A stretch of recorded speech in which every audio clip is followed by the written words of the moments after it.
Qeveria ka hedhur për konsultim publik një projekt ligj të ri që synon të rregullojë profesionin e agronomit përmes krijimit të urdhrit të agronomit në Republikën e Shqipërisë.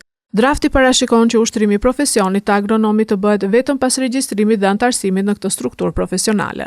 Sipas projekt ligjit, urdhri i agronomit do të jetë një institucion i pavarur me kompetenca për administrimin e regjistrit profesional, dhënien, pezullimin apo heqjen e licencës së ushtrimit të profesionit, si dhe mbikëqyrjen e standardeve etike dhe profesionale. Ministria e Bujqësisë argumenton se sektori bujqësor përbën mbi 18% të prodhimit të brendshëm bruto dhe siguron punësim për rreth 40% të popullsisë aktive, ndërsa deri më sot profesioni agronomit nuk ka pasur një kuadër të posaçëm rregullator.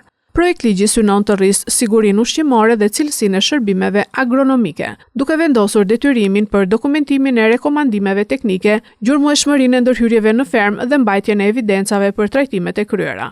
Një tjetër risi është krijimi i mekanizmave disiplinor. Për shkelje profesionale parashikohen masa nga vërejtja me shkrim deri në përjashtim nga urdhri për një periudhë deri në 3 vjet, si dhe gjoba që varjojnë nga 1.500 deri në 100.000 lekë.